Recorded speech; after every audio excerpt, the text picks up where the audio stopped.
The night nurse found the envelope taped behind the radiator in room 347 3 days before the demolition crew was scheduled to arrive.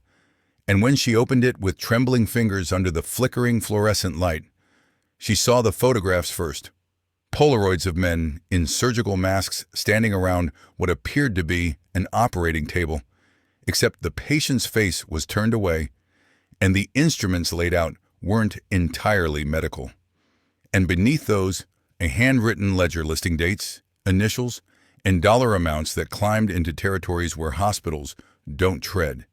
And she understood immediately why the Annex had been built so far from the main hospital complex, why its doors locked from the outside,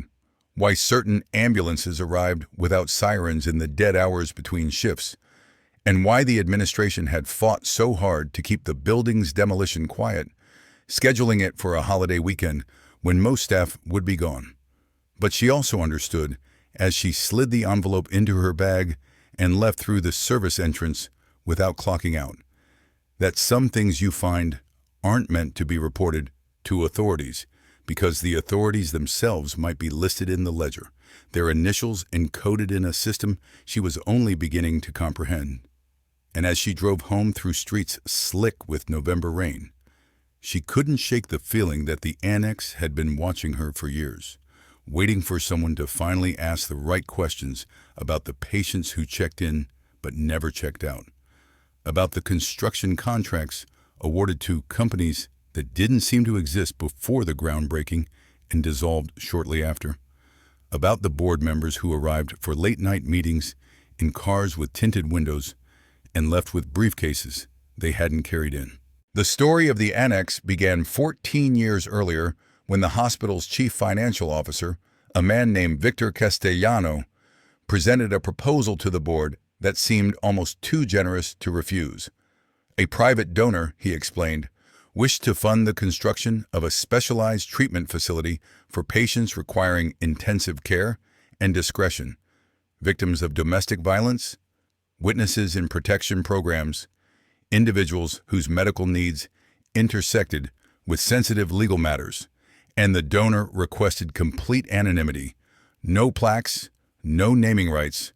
only the satisfaction of knowing that vulnerable patients would receive care in a secure environment separated from the chaos of the main hospital. The board members, most of them physicians who had spent careers navigating insurance denials and budget cuts, saw only the gift of expansion without debt, a 4-story building that would rise on the hospital's easternmost lot, connected to the main complex by an underground tunnel originally built during the Cold War as a fallout shelter, but long since abandoned to storage and shadows. Castellano assured them that the donor had been thoroughly vetted, that the funds came from a legitimate overseas trust, that all paperwork was in order. And when one board member, a surgeon named Dr. Helena Marsh, asked why the donor insisted on such absolute anonymity, Castellano smiled in a way that suggested the question itself was naive, and explained that wealthy individuals often preferred to avoid the solicitation that inevitably followed publicized philanthropy, that discretion was itself a form of generosity, and the board voted 7-2 in favor, with Dr. Marsh abstaining and later telling a colleague over drinks that something about Castellano's smile reminded her of the expression worn by oncologists delivering terminal diagnoses, a careful arrangement of sympathy masking something they couldn't afford to feel. The construction contracts went to a firm called Meridian Development,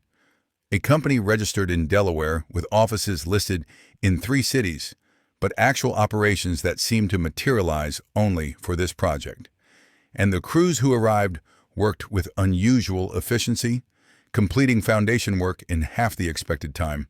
often continuing through nights when city ordinances typically prohibited construction noise. And neighbors who complained found their calls routed to voicemail systems that never returned messages. The building rose in 8 months, its architecture deliberately unremarkable, brick facade, narrow windows, a single entrance visible from the street, and another accessible only through the tunnel. and the interior layout followed a logic that became clear only later, when investigators would map patient flow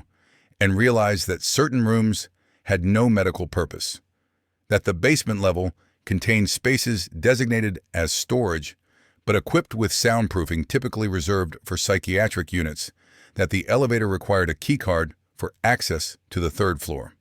and that the ventilation system had been designed with zones that could be isolated, allowing certain areas to operate independently from the rest of the building.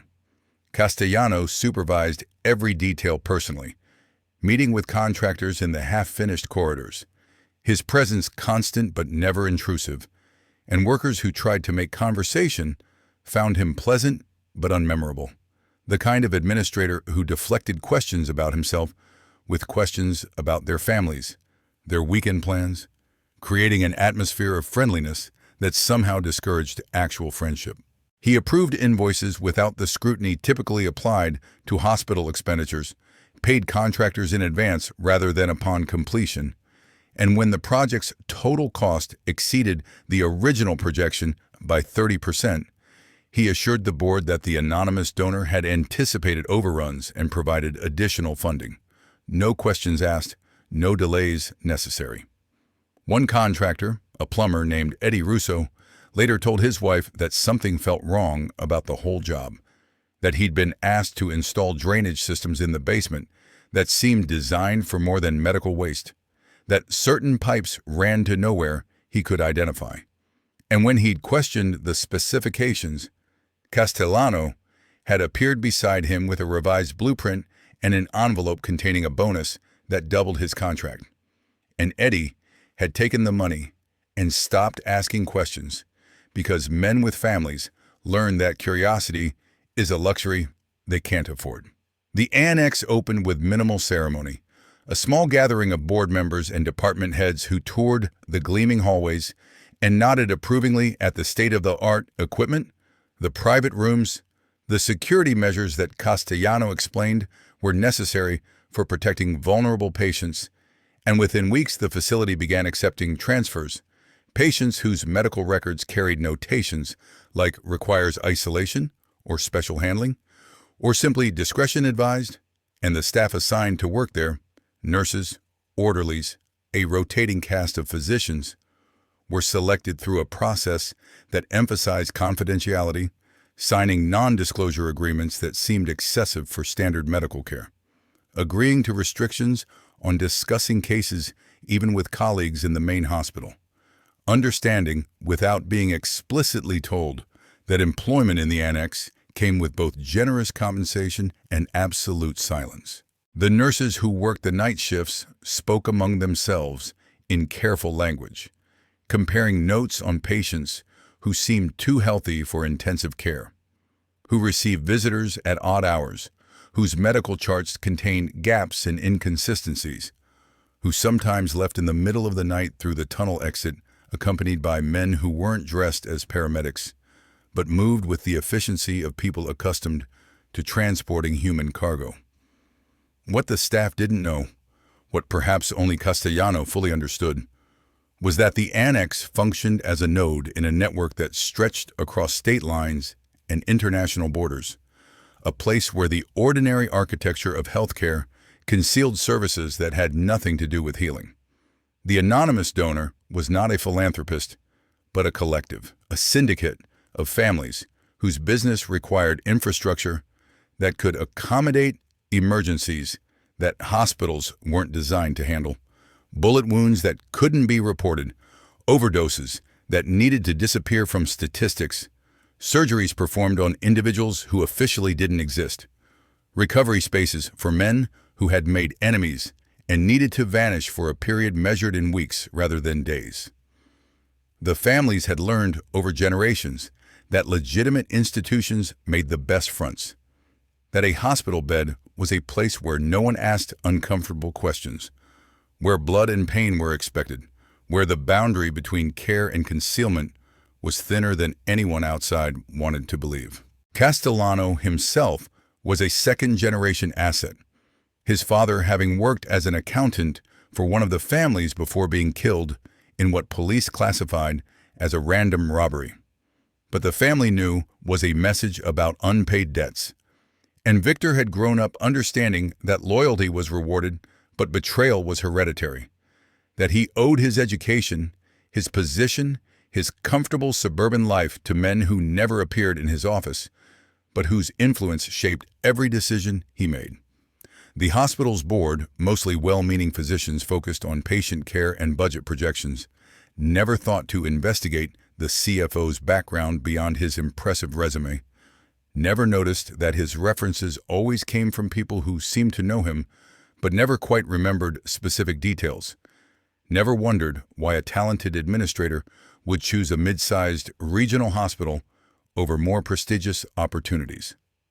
They saw efficiency, competence, someone who made problems disappear, and they were grateful. The Annex operated for 12 years with a reputation for excellence in discreet patient care, developing relationships with law enforcement agencies that needed secure locations for witnesses, with federal programs that relocated at-risk individuals, with insurance companies that valued the facility's ability to handle sensitive cases without publicity, and these legitimate relationships provided cover for the less legitimate services that filled beds when official patients were few. A made man recovering from a botched hit would arrive with paperwork identifying him as a federal witness, his chart fabricated but indistinguishable from authentic records, his care provided by physicians who either didn't ask questions or had been recruited specifically for their willingness to forget what they saw. Women who had complications from illegal procedures in underground clinics would be transferred through the tunnel, their treatment meticulously documented, but their identities protected by paperwork that listed them as victims of domestic violence requiring anonymity.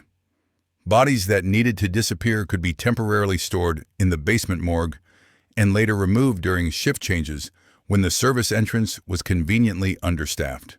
The death certificates filed, with causes that raised no alarms, cremation arranged through a funeral home owned by a cousin of a cousin who understood the importance of discretion. The system worked because it was designed by people who understood institutions, who knew that hospitals were already mazes of paperwork and protocol, that doctors were trained to focus on diagnosis and treatment rather than investigation, that nurses were overworked and underpaid and learned quickly that challenging authority led to unemployment, that medical records were protected by privacy laws that made them nearly impossible for outsiders to access, that the vocabulary of healthcare provided endless opportunities for obfuscation. Patient confidentiality could excuse any secrecy. Administrative matter could dismiss any curiosity. Above your pay grade could silence any objection. The Annex became a space where the language of medicine and the language of crime spoke the same grammar, where a procedure could mean surgery or execution, where discharge could mean release or disposal, where care plan could outline recovery or disappearance. Dr. Marsh, the surgeon who had abstained from the original vote, worked occasional shifts in the Annex and noticed patterns that troubled her. Patients who arrived with injuries inconsistent with their official stories,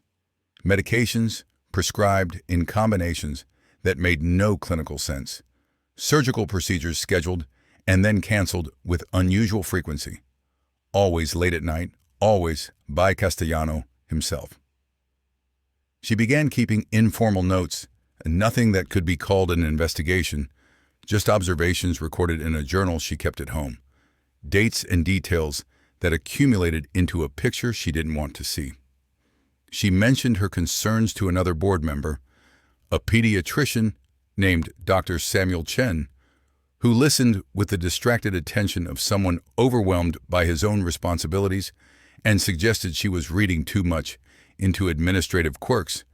that Castellano had been managing the hospital's finances brilliantly for years, that perhaps she was experiencing burnout and needed time off. She didn't push further because pushing meant accusations she couldn't prove, and accusations without proof destroyed careers. The families who used the Annex operated with extraordinary caution. understanding that the facility's value lay in its invisibility, and they enforced strict protocols. No violence within the building,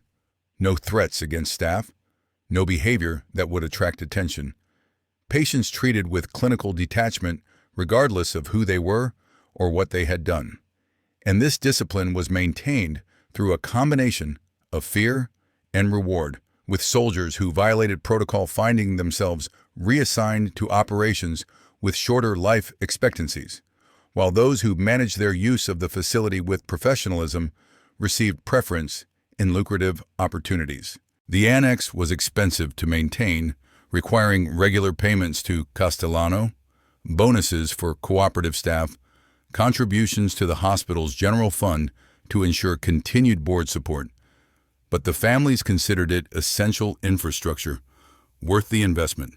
because alternatives were far riskier, because emergency rooms asked questions, because legitimate hospitals reported gunshot wounds to police, because bodies left in obvious places attracted investigations. The arrangement might have continued indefinitely if not for the convergence of forces that had nothing to do with law enforcement and everything to do with the instability inherent in criminal enterprises, a power struggle within one of the families that left 3 dead and 1 in custody, a federal investigation targeting a different operation that accidentally captured evidence of unusual financial transfers to the hospital, a reporter investigating healthcare fraud who noticed irregularities in the annex's billing records, and most critically, Castellano's growing arrogance, his belief that he had become untouchable, that his position as CFO of a respected institution somehow made him different from the men he served. And this arrogance led to mistakes, to records kept when they should have been destroyed, to conversations held in places that weren't as private as he assumed, to a mistress he confided in during pillow talk, not understanding that loyalty purchased with money expires the moment better offers arrive. The first crack appeared when a state health inspector conducting a routine audit requested access to certain patient files and found discrepancies that couldn't be easily explained. Treatment dates that didn't align with billing codes, medications prescribed for conditions that weren't documented, surgical procedures attributed to physicians who insisted they hadn't performed them, and when the inspector pressed for clarification, Castellano offered explanations that sounded plausible individually but contradicted each other collectively. And the inspector, a methodical woman who had spent 20 years identifying fraud patterns, flagged the file for further review. Simultaneously, a grand jury investigating organized crime activity subpoenaed financial records from multiple institutions, including the hospital.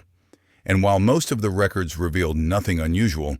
a paralegal noticed payments to Meridian Development continuing years after the annex's construction was complete.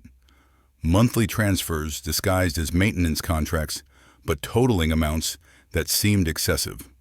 And she mentioned this to her supervising attorney, who added it to a list of threads worth pulling. Dr. Marsh received a call from an FBI agent who wanted to discuss the annex's operations. And during the meeting, she produced her journal. Years of observations that had seemed paranoid when recorded, but now appeared prophetic. And the agent, a veteran of organized crime investigations, recognized immediately what she was describing. A laundering operation disguised as healthcare, a facility that existed in the space between legal and illegal, serving both to maintain plausible deniability. The investigation that followed was slow and careful. Investigators understanding that hospitals were complex organisms where innocent explanations existed for most irregularities, that they needed evidence of intent, of coordination, of systematics rather than isolated corruption. And they began working from the outside in, identifying patients who shouldn't have been there, tracing payment flows through shell companies,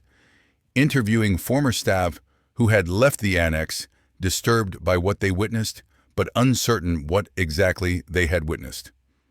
Castellano sensed the scrutiny closing in and began destroying records, but destruction itself creates patterns, gaps in documentation that raise questions, and investigators noticed files missing from the Annex's archive, patient names that appeared in one database but not others, entire months where admission records seemed to have been purged. He met with his handlers, men who appeared in his office after hours, their visits never logged by security cameras that mysteriously malfunctioned during the precise windows of their arrival. And they discussed options with the cold pragmatism of people calculating acceptable losses, and it became clear to Castellano that he was being evaluated not as a partner, but as a liability, that his usefulness was being measured against the risk of what he knew and what he might reveal if pressured, and he began to understand what it meant to be expendable, to have value only as long as silence could be guaranteed. The hospital's board, confronted with preliminary findings from the state audit, voted to close the Annex pending completion of the investigation, a decision framed publicly as budget-related but understood privately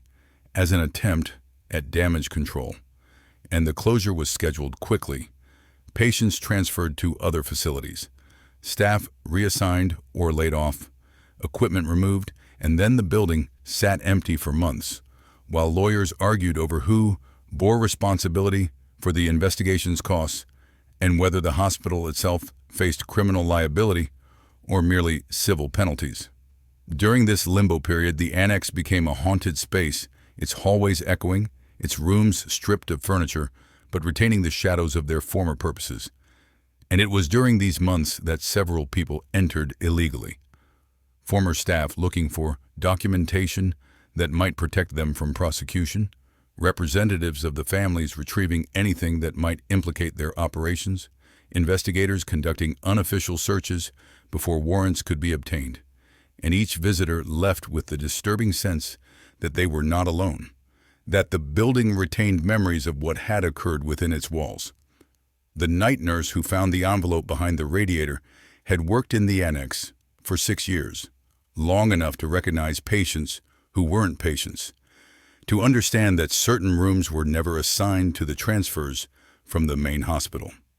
to notice that Dr. Marsh's questions had stopped suddenly after a meeting with administrators, and she had kept silent because silence was the job, because speaking up meant losing income she desperately needed, because she had convinced herself that whatever was happening wasn't her responsibility, that she was just following orders, doing her job. And this rationalization worked until she saw the photographs, until the abstract became concrete, until she could no longer pretend not to know. The ledger she found listed dates spanning 5 years, transactions coded but decipherable to anyone familiar with the Annex's rhythms. Procedure A corresponded to surgeries performed on gunshot wounds. Extended Care B meant long-term concealment of wanted individuals. Special Handling C indicated disposal services, and the initials beside each entry were like a directory of compromise. Doctors who had crossed lines they couldn't uncross. Administrators who had profited from looking away. Even police officers who had accepted payments to delay reports or lose evidence. She photocopied everything before contacting authorities, understanding that the original might disappear, that the accidents happened to people with dangerous information, that she needed insurance against her own expendability. And she gave the copies to 3 different people, a lawyer, a journalist, and a cousin who lived in another state, with instructions to release them if anything happened to her, if she died suddenly or vanished, or had an unfortunate accident, and only then did she contact the FBI agent who had interviewed Dr. Marsh. The documents corroborated much of what investigators suspected but couldn't prove, providing names and dates that transformed theories into cases. But they also raised questions that would never be fully answered, because by the time arrests were planned, Castellano had disappeared, his house empty, his bank accounts drained, his whereabouts unknown. And while police theorized he had fled to a country without extradition, people familiar with the family's methods suspected a different explanation, that men who knew too much rarely enjoyed retirement abroad, that the ocean was deep and bodies were small, that silence could be guaranteed in ways more permanent than exile. The hospital's board, facing criminal charges and civil lawsuits, cooperated fully with investigators, turning over records, terminating staff implicated in the scheme,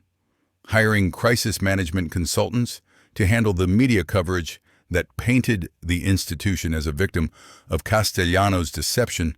rather than a willing participant in systemic corruption. And this narrative was partially believed because people wanted to believe it, because the alternative was too disturbing, because accepting that a hospital, a place dedicated to healing, could be corrupted so thoroughly meant accepting that no institution was safe from infiltration, that the boundaries between legitimate and criminal weren't fixed, but permeable, constantly being tested and crossed and redrawn. Several doctors and nurses faced prosecution, most accepting plea deals that spared them prison in exchange for testimony. But the sentences were light, measured in months rather than years, because prosecutors understood that these were not criminal masterminds, but ordinary people who had made compromises that accumulated into complicity, who had started by ignoring small irregularities and ended by participating in operations they couldn't fully defend, but also couldn't fully condemn because the alternative would have required acknowledging their own guilt. The families themselves suffered minimal disruption. The arrests targeting operational-level soldiers rather than leadership. The investigation producing convictions that made headlines but left the underlying structure intact. Because organized crime had learned over generations that institutions were fungible,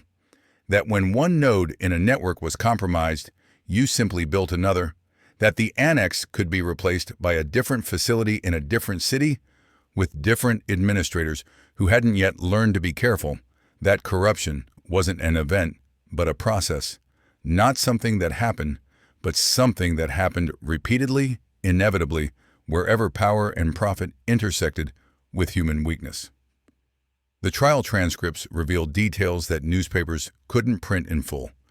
Testimonies from patients who had been treated in the Annex for injuries they received while committing crimes they couldn't be prosecuted for because the statute of limitations had expired, or witnesses had recanted, or evidence had mysteriously disappeared. Stories of addicts who had overdosed and been revived but never reported.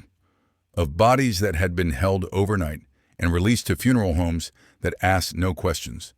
Of operations performed to remove evidence from criminals' bodies. Bullets extracted and discarded. Identifying tattoos surgically removed. Fingerprints altered through skin grafts.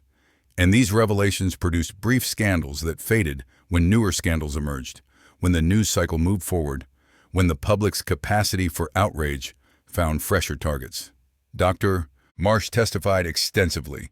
her journal becoming a crucial timeline of suspicious activity, but her career never recovered from the association with the scandal. Hospitals considering her expertise less valuable than the controversy that accompanied her name, and she eventually left medicine to work for a nonprofit investigating healthcare corruption, transforming her trauma into a different kind of advocacy, speaking at conferences about institutional failure and moral compromise, trying to articulate what she had learned, that corruption rarely announced itself with obvious crimes, but instead grew through incremental accommodations, through rationalizations that seemed reasonable in the moment, but created trajectories toward complicity,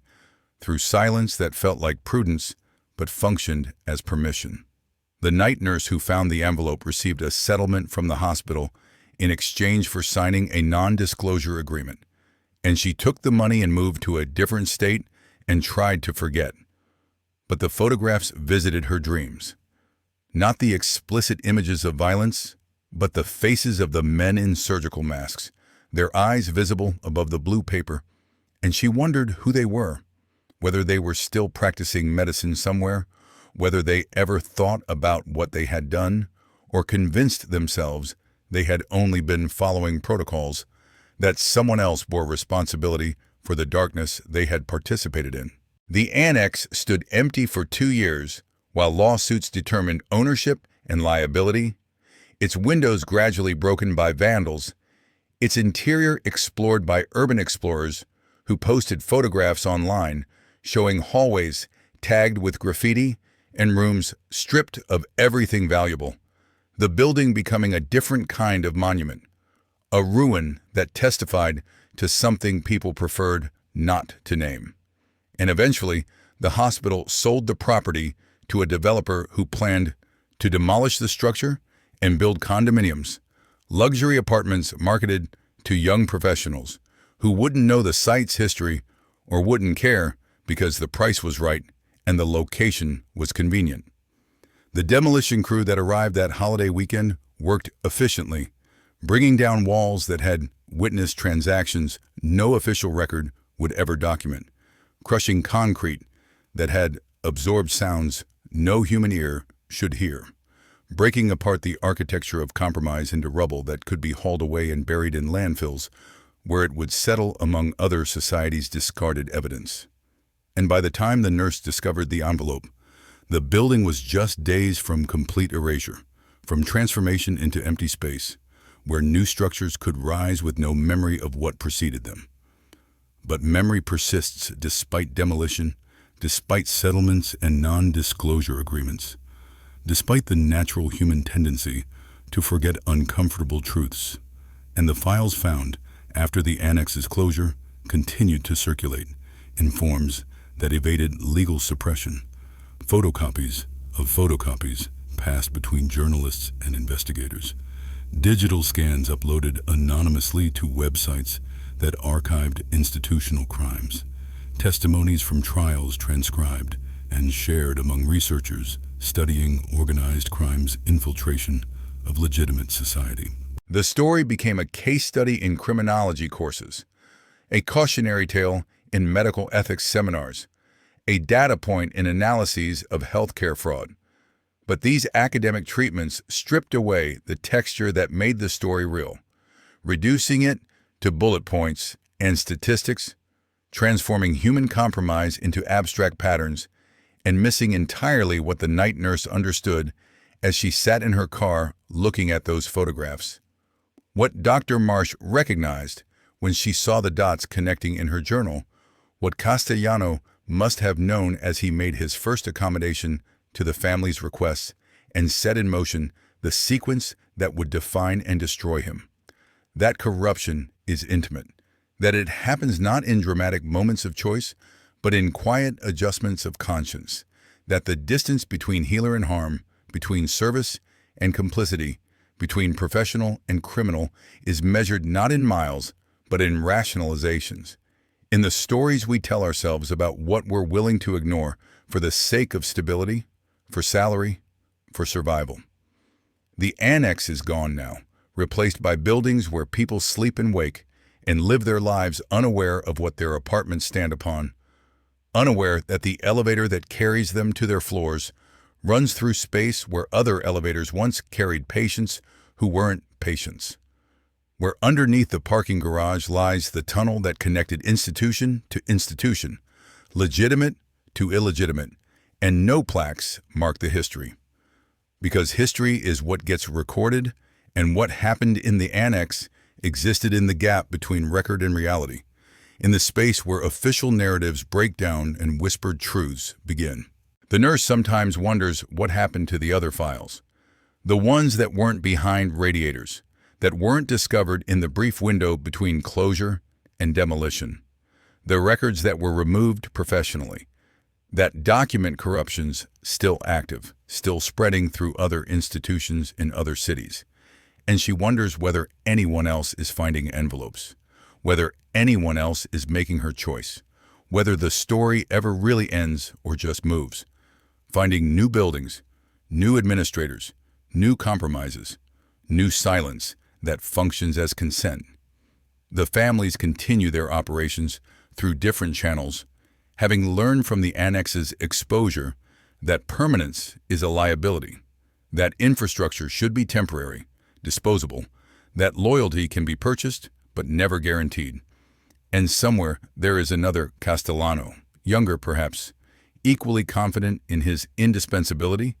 equally convinced that his particular compromise is manageable, justified, temporary, not understanding yet that he is not special, that the system doesn't care about individuals, that he is already being measured for obsolescence, his value calculated against his risk, his future determined by people who will order his disappearance as casually as they order lunch, and he will believe until the last moment that he is different, that his position protects him, that the institution he serves will protect him in return, not understanding that institutions protect themselves, that when the choice comes between survival and loyalty, between exposure and elimination, the institution always chooses survival, always eliminates the threat, always protects itself by sacrificing the individuals who made it vulnerable. The hospital continues to operate, its reputation gradually recovering, the scandal fading into the past, new board members who weren't present during the Annex years, bringing fresh perspectives unburdened by guilt. And the institution learns what institutions always learn, that survival requires forgetting, that moving forward means leaving behind, that healing happens not through confronting wounds, but through covering them with scar tissue that feels like health but isn't quite the same. That preserves function while sacrificing something harder to name, some capacity for innocence, some belief in the fundamental separation between places designed for care and places designed for harm, between systems meant to heal and systems meant to hide. And this lesson, taught by the Annex and institutions like it across decades and countries and contexts, becomes the real inheritance, the true corruption, the permanent compromise that outlasts individual scandals and survives demolitions and continues infecting new generations who enter hospitals believing in purity and leave understanding something darker, something that can't be unlearned once known. That the architecture of society is riddled with spaces like the Annex, rooms that exist in gaps between oversight and operation, where the legitimate and illegitimate conduct transactions that no official record will capture,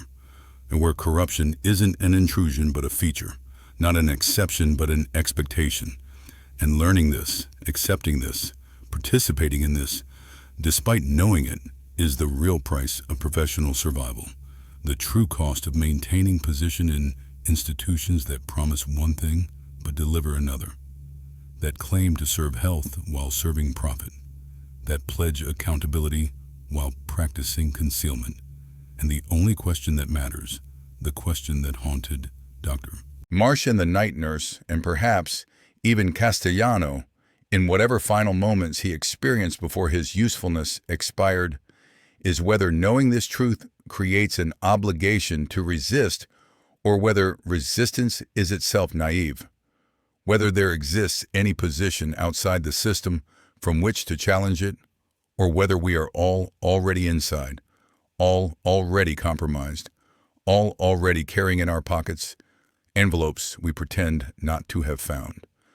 photographs we tell ourselves we didn't see clearly enough to describe, ledgers written in codes we claim we cannot decipher but understand perfectly well. And the Annex, demolished now, disappeared from maps and memory, continues to exist as an absence that shapes everything around it, a hole in the fabric of institutional legitimacy through which you can glimpse, if you look carefully, the machinery that keeps turning beneath the surface, the mechanisms of corruption that persist because the alternative would require admitting complicity, too widespread to prosecute, because tearing down all the annexes would mean tearing down the institutions themselves, because we need to believe in the possibility of clean spaces even as we participate in dirtying them. And this need, this desperate faith in separation between legitimate and criminal, between professional and corrupt, between us and them, is what makes the annexes possible,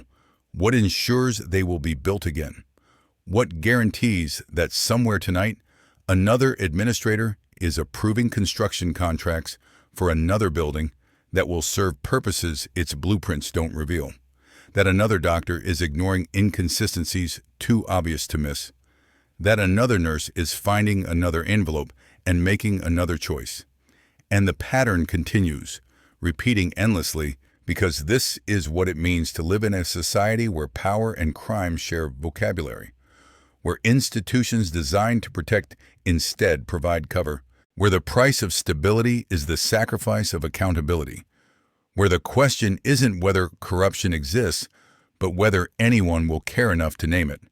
Before the demolition crews arrive and turn evidence into rubble,